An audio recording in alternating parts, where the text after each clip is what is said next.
Welcome to MOOC on Human Rights in India. In this module, we will take up the role of academic institutions and trade unions in the protection of human rights. What are the learning objectives for this module? Specifically, we will see what is the role of academic institutions in the task of protection and promotion of human rights, and we will also see how trade unions advance human rights. In the very first module, I have explained to you the working of the National Human Rights Protection System, where the three wings of the state, legislative, executive, judiciary, have a role in the task of protection and promotion of human rights. And at the one end of this system is the civil society. In fact, the media, the non-governmental organizations, the trade unions and the academic institutions are all part of a civil society, and this civil society complements the work of the other three wings of the state with regard to the protection and promotion of human rights. Now, let us first take up the academic institutions. Universities have social responsibility to the communities in which they are situated. In fact, the university's social responsibility on the lines of corporate social responsibility requires the universities to have a sustained community engagement. And if you look at trade unions, it has been recognized now that workers' rights are human rights, and there are any number of standards that have been evolved under the aegis of the International Labour Organization, and the trade unions have a role in the prevention of exploitation of workers. The higher educational institutions have basically a responsibility for teaching, for research and for documentation. Let's see how they have advanced the task of human rights. Today, in the international human rights law, there are several human rights treaties which are monitored by what are known as treaty monitoring bodies, and countries which sign and ratify these treaties are required to submit periodic reports to the treaty monitoring bodies. The universities, by virtue of being in the forefront of knowledge creation, being in the forefront of research, can feed into the treaty monitoring process in several ways. They can contribute to the state party reports by providing inputs to the states while they are preparing detailed reports to the treaty monitoring body.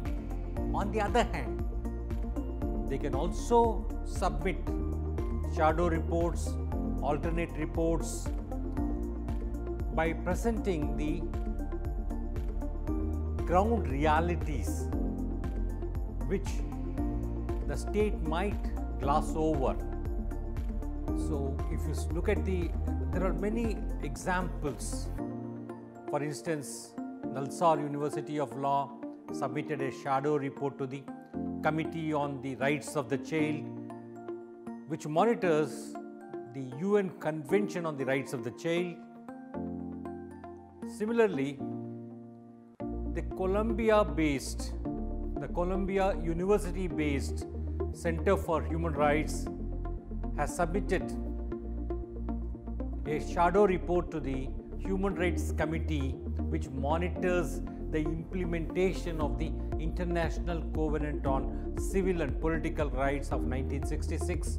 In fact, this shadow report highlighted how millions of people in US are deprived of legal representation on matters like deportation, foreclosure, and many other issues. And again, in the same year, 2014, the International Human Rights Clinic at Harvard University submitted a shadow report to the Committee on Torture, which monitors the International Convention on the Torture, Cruel, Inhuman, Degrading Treatment or Punishment. And in fact, it has highlighted a number of serious human rights violations which were taking place as a part of the US war on terror and as a part of the conditions in which detainees have been held at Guantanamo Bay. Many universities have established human rights clinics or legal aid clinics which undertake a range of interventions.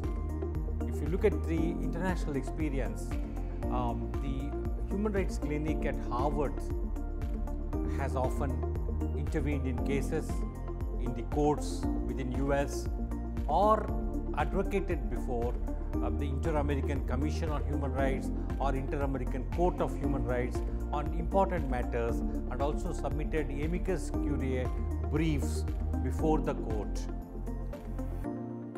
As far as our own country is concerned, there are legal aid clinics which have been established by many law schools, many universities within India, and they students as a part of their study program often work at the grassroots level, identify violations, and also help people take recourse to the mechanisms that are available through legal interventions or filing of RTI petitions. They involve in a range of matters like right to food, right to education, right to health, and so on and so forth. Let me give you some examples of the work that is being done by the Center for Human Rights Studies at OP Jindal Global University. This center engaged with the non-governmental organizations working in the field of human rights and organized several colloquia for the judges or for the chairperson, members, and senior officials of the national human rights institutions in northern India. And it has also organized a range of interventions. I would like to mention one specific one.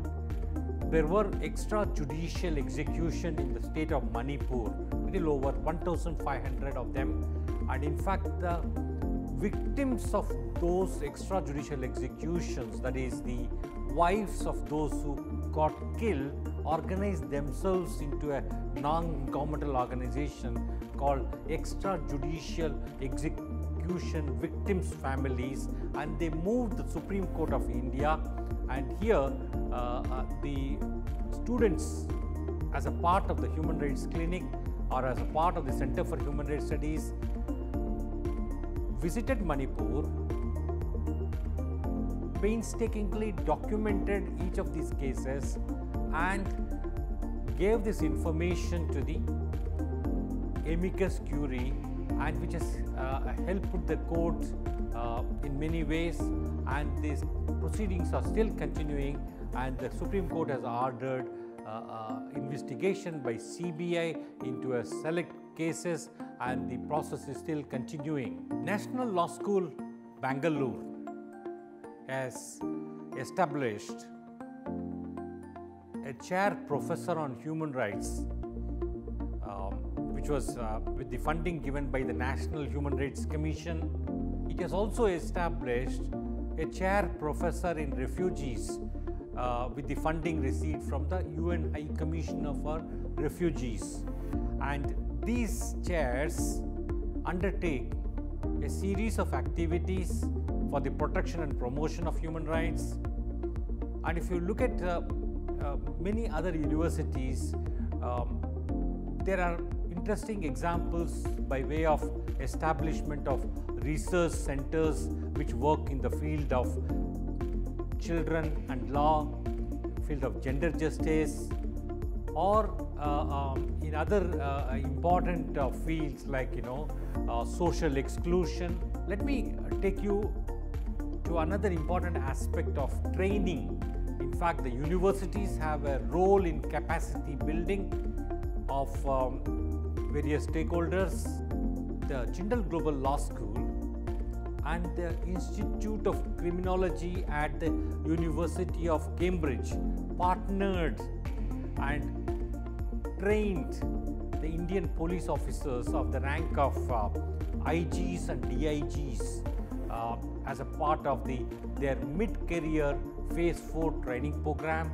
And this unique partnership of Cambridge Jindal universities has led to the training of 500 senior police officers from the IPS over a 8-week program with 6 weeks in National Police Academy, Hyderabad, and 2 weeks in Cambridge, and over a course of 5 batches of 100 each, and 500 officers were trained. This is a unique partnership, and this is the police officers have been given training on a range of issues, including evidence-based policing, etc. And there are other universities also regularly undertake training programs in field of human rights, in field of law. Universities also have a role in research. I will give you an instance of a research project undertaken by the National Law University Delhi and National Legal Aid Services Authority NALSA together on the prisoners who have been sentenced to death. And this unique project did an in-depth study of the interface between the death row convicts and the criminal justice system, and in particularly the working of the legal aid system and the difficulties in accessing legal aid, and has come out with some wonderful reports after interviewing many prisoners across several states.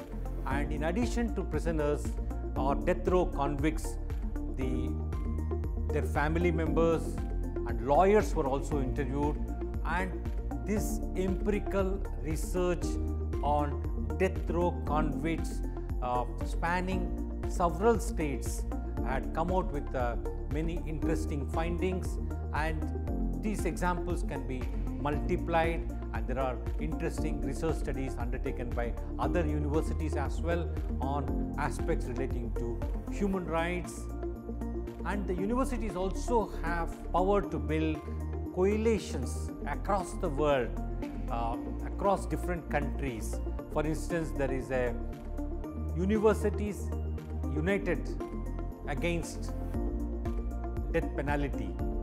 Is a network based in the University of Oslo, and all like-minded professors across the world working in different universities join forces and advocate for the abolition of death penalty. And there is one more example I wish to narrate, is this Global Alliance for Justice Education, which tries to streamline the legal clinics and also the community engagement aspects of these legal clinics. Now let us turn our attention to the role of the trade unions in protection and promotion of human rights. The moment you recognize that workers' rights are human rights, the moment you recognize that workers have faced exploitation at times through practices which are which border on the what you call profit motive. Here I want to narrate one anecdote or an important intervention made by a trade union called Hind Mazdoor Sabha in Ratlam. The Hind Mazdoor Sabha noticed that the railway colonies, Ratlam railway station, the people working there, the trains, all source their water from a river called Kurel, and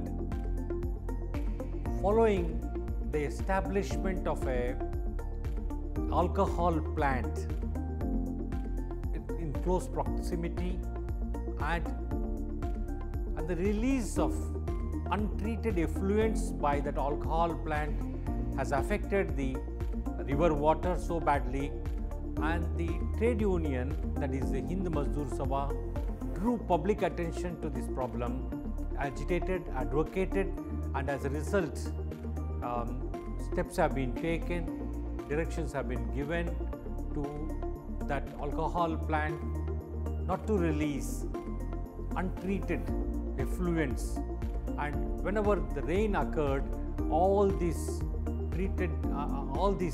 effluents were mixed with the river Kurel and affected the local population. And here the trade union, by virtue of its community mobilization, by virtue of spreading awareness, and by virtue of advocating collectively, ensured that the workers' health, workers' rights were protected, and that the river water pollution is prevented, and that the workers had access to clean drinking water. Trade unions also have a role in reducing gender inequality by promoting greater participation of women in the workforce and also in leadership positions. In addition, trade unions have a role in addressing child labor by identifying child laborers and by ensuring that they are removed from the workplace and so that they can pursue their education. Millions of workers across the world have no direct participation, no social protection, and as a result face exploitation by their contractors, by those who try and maximize profit. Through trade unionism, they organize collectively and then they demand protection of their rights and improvement of their living and working conditions. In fact, International Labour Organization has emphasized the need for decent work, has adopted a number of standards guaranteeing the workers' rights, but it requires a vigilant trade union movement to ensure that these workers' rights become a reality. Thank you, and see you in the next module.